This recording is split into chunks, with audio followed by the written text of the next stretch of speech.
Hello everyone and welcome back to the channel for a car vlog. Today we have traveled all the way to Kissimmee, Florida for the 2024 Mecum Auction that is held here. This is my first time here, and fortunately we're going to be spending several days here to view roughly 4,000 cars. So let's go ahead and take a look around and see what we can find.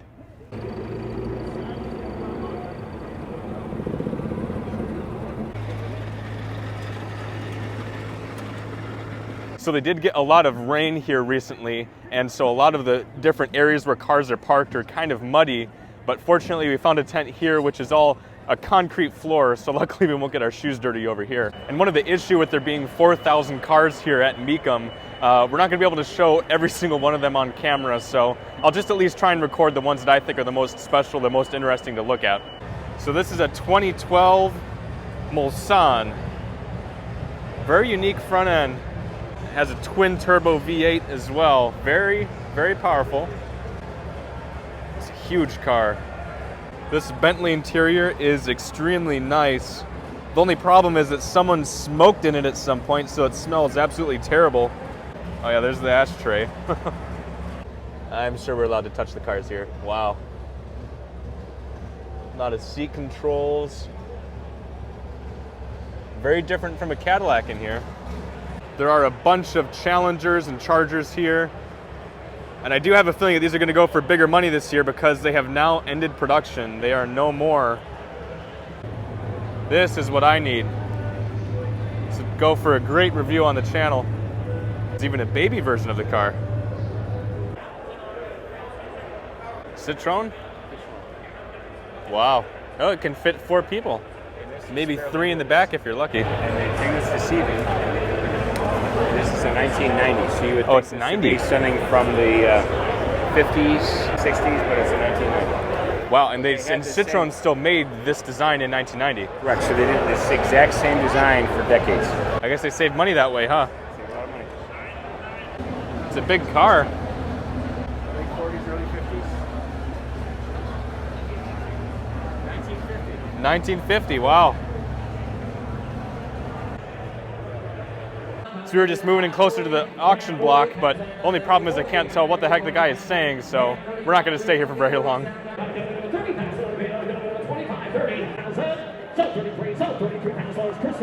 Sold. Well, we found what looks to be a 1985 Eldorado Baritz. I'll show you guys the sticker. And I do like how these Baritzes had the extra chrome. I definitely prefer the larger Eldorados before they downsize, but this still looks really nice. So this is 71. This is 71, So tell my viewers what they should know about this car. Lee Iacocca is the one that came out with this in 1969. It was very popular, and it really actually outsold at one time the Eldorado because it was so popular. So you're handy to have along on these trips, Dad. Very useful. Once in a while, I have some little trivial information. Thank you. These Mercedes GTs always look very aggressive. Pretty cool looking car. And lots of Dodge Vipers over here. I've seen a good amount of them today, actually. And it seems like their prices haven't really taken off as much as some people I think would have expected them to. See another one here. There's a ton of them. There's a really nice temporary building here that has some pretty fancy looking cars in it. I think that's a Tucker over there with a third headlight in the middle. Futuristic car for the time. And here's a sign that talks about the Tucker. This is 48. And I believe this car, the Tuckers, had a reputation for safety, and it didn't really have a dashboard, so if you're about to get into a crash, I believe the passenger could kind of hide underneath it and then supposedly be safe, which is kind of an interesting thought. And my dad noticed that this Tucker has 6 exhaust pipes. I wonder if they're all functional. They probably are, I guess. One muffler? Okay. So 3 mufflers, 2 tailpipes for each muffler. Okay, interesting. Porsche 959. A very fast car for the time, possibly even the fastest car in the world when it came out.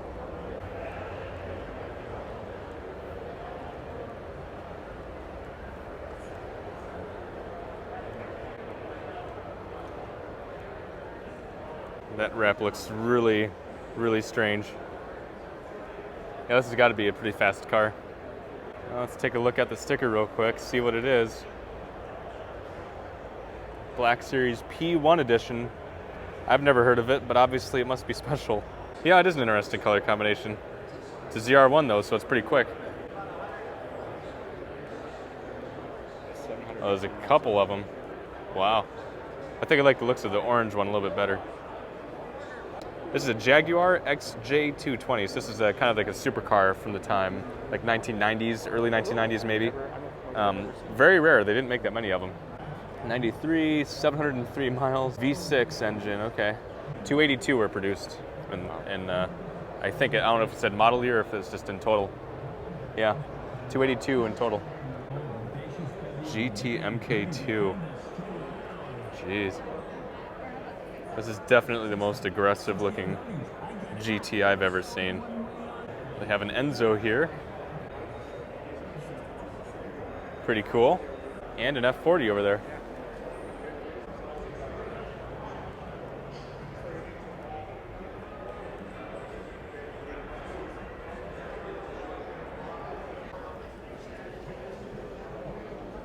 We've seen multiple of these in other places, but this is one of the nicer looking color combinations that I remember. Wow. That is pretty cool. And the estimate for this going is over $2 million. Not surprised just because of how iconic it is. But the interesting thing is that there is a convertible version over here. I'm guessing it's probably not going to go for as much money. But let's see what Mecum's estimating it to go. Yeah, 1.5 million roughly. Still very cool. And that's an interesting gauge in the center there. I wonder what that's all for.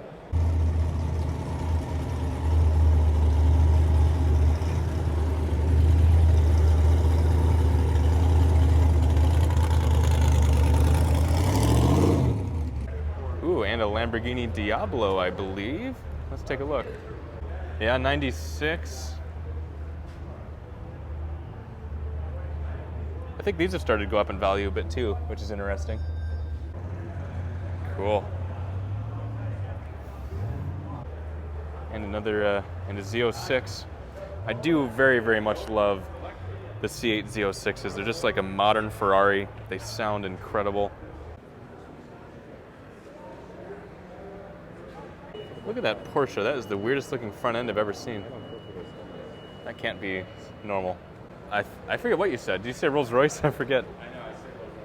It's an Azure. Oh, yeah. Oh. No, good eye. Wow. A little bit of rubber missing. Well, it is 20-something years old. I mean, it would be comfortable, I'm sure. There's a Countach over here. I've seen a lot of white ones. I feel like that must be more common. And of course, these cars are extremely difficult to drive just because there's essentially no rear window. You can't see out of them. If you're tall, you cannot fit inside of it. But still, that's what having a big V12 Lamborghini is all about.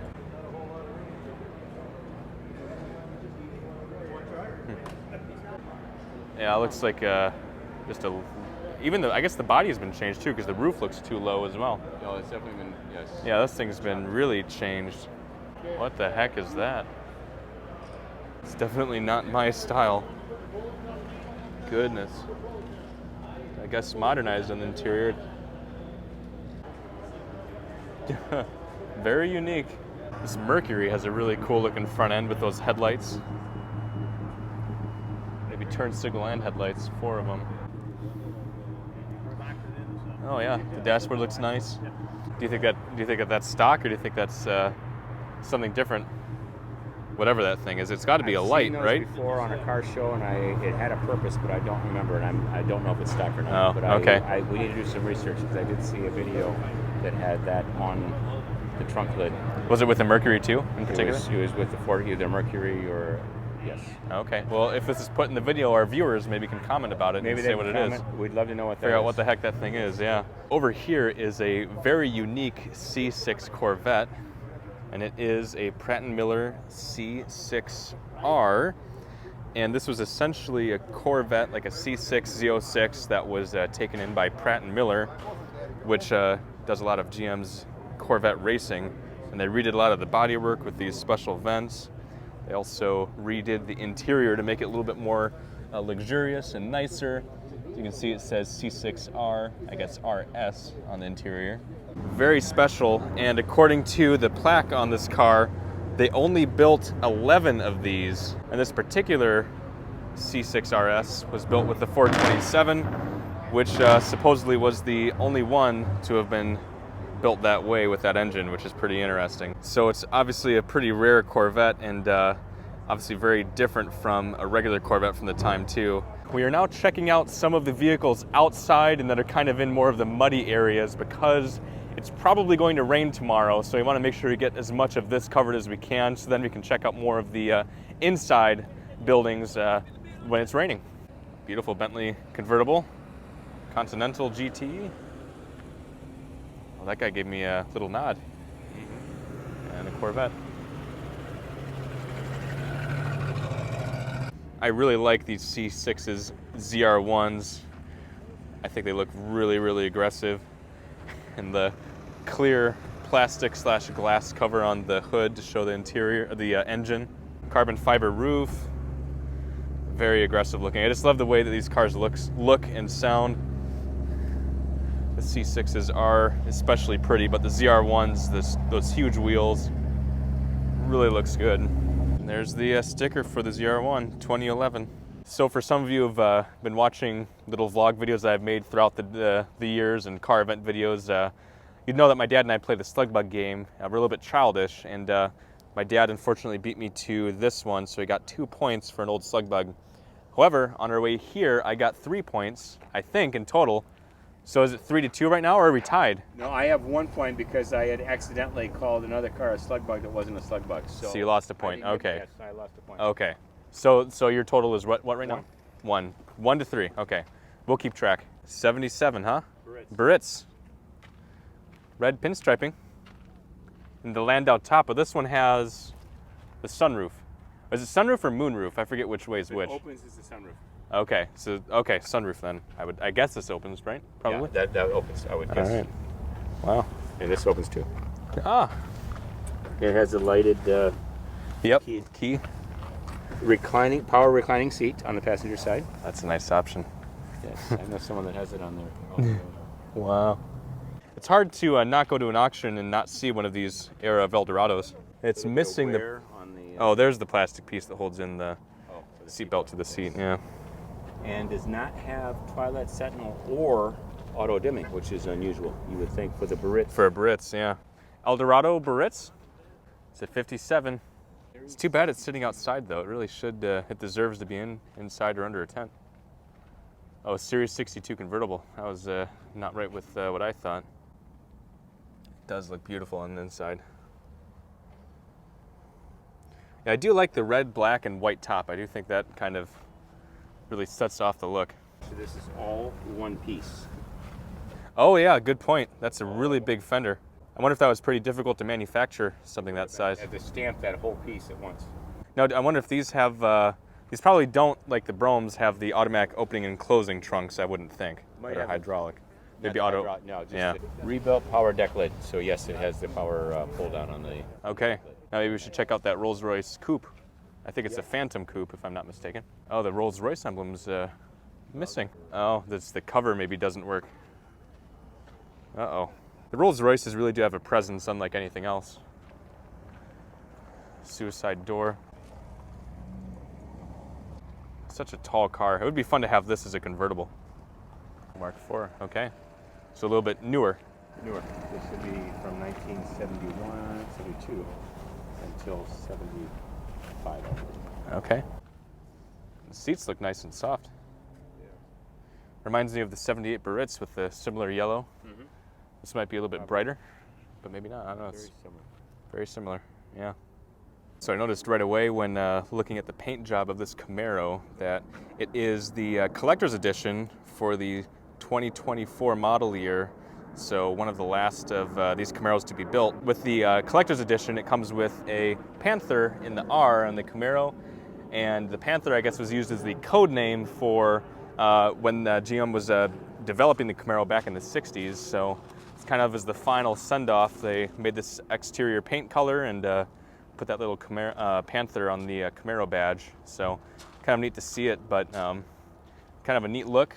But it is kind of sad that the Camaro will be gone in a very short amount of time.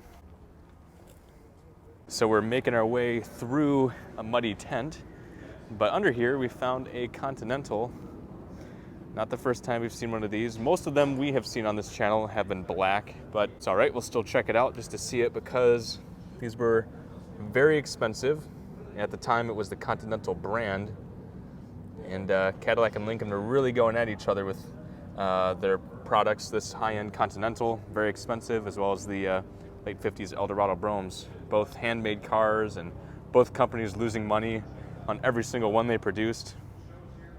This one's definitely more stylish, or sporty, I should say, than the Brome. But I still think, even though I'm a little biased and a Cadillac person, I would take the Brome over the Continental. I still very much appreciate these cars. So this is a Buick. What's the model? Well, it's limited, but it was the same as the Buick 225. Yeah, these called it deuce and a quarter, Buick Electra 225. Okay. This is the top of the line Buick, and this is shortly before they downsized. I'm going to guess this is a 75 or a 76 in 1975. This was obviously the same size as probably a Sedan DeVille, the Oldsmobile Regency 98. All those were the top of the line of each brand. So this was the best of the Buick. If you wanted a big full-size car, this is it. As the fiber optics, was well loaded. It had a lot of the same features as Cadillacs at the time. Very nice. See, I like it. See, you kind of grew up in this era, so you know a lot more about these cars than I do. And like calling it a deuce and a quarter, I would have never have known that. I got a slug bug. That orange one right over there. See it? Is that orange? Or is that I would say it's orange. So 5, 5, 2, 1. Okay, but the good. day is young and the show is young. We have many more days we're going to be here. You're confident by having a little bit of. You only have so much time left today, though, so I feel pretty comfortable, very comfortable. All right, how did we get through this? It's a good thing we have a rental car and we're not going to be sticking our feet into our own vehicles. Oh, there we go. Eldorado, 78, I believe, yeah. Barrett's, white and red interior. Ooh, and it looks like an optional CB radio there. I believe this car has an optional CB radio, Dad. At least it has a Cadillac emblem on it, which is interesting. Yes, they definitely offered that. Look at that interior, just the whole body. I'm not seeing any blemishes. I'm not either. I'll try to avoid the mud here as I get a shot of the front end. But yeah, as far as looks go, it does look bicentennial-like. Very nice. This would be a really nice car to drive. Oh, original window sticker? Yes. That's cool. Delay wipers, cruise control, obviously telescopic. Seats. Looks like it has both the auto dimming and twilight sentinel. Delay wipers, cruise. No outside thermometer, but yes, so that's the one option I don't see. Yeah. Is the outside thermometer, because later on they went digital and it was in the car, but this isn't digital yet. CB radio, definitely an option. Looks like an 8-track tape player. And then over here, Coupe de Ville, older though. 75? Yeah, without looking at the front, I would say 75. Is that depends on side markers? That's the same as our Series 75 or not? Oh, it's similar. I don't know. I was wrong. 1976. Fleetwood's had black script where it says Coupe de Ville. Yeah. It was black letters. In 75, it was cursive. Oh, so you think it would be across the lineup, it would be similar, yeah. Once again, dodging more mud to try and get over to this blue Seville that we wanted to check out. Looks a little soft. Oh, gosh. Oh, really? Was that stock? Or factory, I should say? That was an option to have the two-tone, and I think they started doing that. Oh, wait a minute, this is 76. I don't think they did that. I could be wrong. Got a 76 steering wheel. But I don't recall 76 having the two-tone. Was this an Elvis Presley car? Yeah, Elvis's 1976 Cadillac Seville. So maybe it is original. He might have. He had a custom. Yeah, design. I thought I saw an article about recently about this car actually. So I didn't read it, but I think I saw it. Auto dimming, twilight sentinel. So he wisely ordered his cars with many options. Well, as I would if I had his money. So you can listen to his songs. Did not have the 6-way power passenger seats, so it is missing that option. You just touched Elvis's car. I just touched Elvis's car. Wow, so I wonder if Don't tell anyone. yeah, I wonder if he added the grill on the front, or if someone else in between him owning it did. Hopefully, something he would have done. Yeah, because I guess who would screw with it if it's an Elvis car? Correct. This is actually one of my favorite looking Cadillacs, I think, from the 40s, or this era, I should say, just because of the coupe, the back end of the car sloping down. But look at that black paint and the chrome. I just love that rear sloping end. I would really enjoy driving one of these. Unusual for back in the day to have a passenger side. Oh, that's a good point, yeah. But I think this is actually designed based off of the P-38 Lightning, which kind of had a similar tail on the end of both sides of the airplane. This is the same era where fins started to become popular. It's a Hearst Grand Prix. Is this an Oldsmobile? Oldsmobile. And the Hearst is extra That was valuable an these days, option too. that was very valuable, yes. And this was a option that was very popular. Even looks like a tachometer on the hood. Oh, yeah. Now, didn't some of these Oldsmobiles come with swiveling seats? Or is that a different car that I'm thinking of? Oldsmobile that had it, but that was, I don't know if they had any with the Hearst edition they had. Okay. But yes, this actual model Grand Prix did come with swivel seats. Okay. You know, it's interesting. It has a sunroof and has all this Hearst stuff, but it has manual windows and manual locks. Oh, yeah, okay. Yeah, the exhaust is definitely not stock. And it's missing the XLR and V badges on the back, but I had to check out the XLR anyways just because I really, really like these cars and obviously own one. I don't think this is an actual XLR V because it doesn't have Alcantara on the interior. Yeah, it's the leather doors, so I think that this guy changed out the grille and the hood and added the supercharged V badges on the sides, and those aren't XLR stock wheels. I think, even though it says XLR V convertible. Well, one good way to find out for sure. Interesting, so looking at the tachometer, it does actually show a V badge, so I guess it is a V and it doesn't have the wood on the steering wheel. So I guess it's a V, but they switched out the seats and the interior, maybe the doors, and it doesn't have the Alcantara on it like it should. Very interesting, and obviously this isn't stock. I don't know what this is. And over here, we just took a quick look at this 1990 Fleetwood Coupe. Very nice tufted leather seats. I do like the looks of these, and they have the Cadillac emblem in the rear window, which I believe is only on the Fleetwood Coupes. And this Lincoln here has been redone, obviously, so you can tell by the wheels, the headlights, and under the hood. But the car itself, it just looks really, really good. Wow, it's a V16 Cadillac too. What's it called? It is the 1933 Cadillac V16 all-weather Phaeton. CCCA Senior and Premier winner. Yeah, now this is a Cadillac. This is by the looks of it. Stunning. Oh, lighters to smoke. Good. That's important. And this car here, is that also a Cadillac? It says V16 on the wheels. Oh, let's see. 1930 Cadillac Series 452 V16. That's incredible. Look at all that chrome. Wow. Probably about as smooth a running engine as you can get. Yeah, yeah. Man, I mean, just to think of the engineering involved to make it. I mean, it's, yeah, really incredible. And all those vents, that's, wow. But I think I'd prefer having the one with the more seats. I guess this has the jump seat in the back. Yeah, But still, look at the leg roll that's, on the back of the yeah, and more stately, it's longer. Yes. All right, guys, I got another 2 points with this one. Another Volkswagen Bug. Yeah, 1951 split. 1951. Yeah, because from the direct back, it didn't look like a slug bug because of that window. That's why I didn't say it. Yeah, and I said it. Once we got to the side view, I was able to see that it was a Volkswagen Bug, so I got the point. That's funny. 2 points. Made for the U.S. 1951. What they look like? How different the glasses and the headlights. Very unique with the. Oh wow, huh? That is interesting. Wow, well that's a pretty significant car for one of the first Volkswagen Bugs in the U.S. Very nice with its color combination.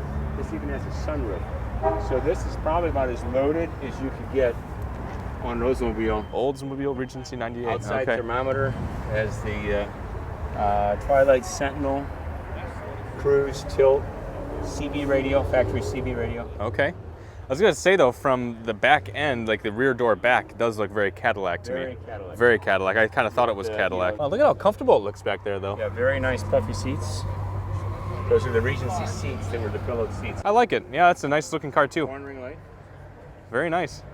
You had a town car this very same color? Yeah, for a very short period of time. I bought it to flip it. And I don't remember what year it was. It was close to 84. Except that mine had leather interior. Two-tone? Two-tone.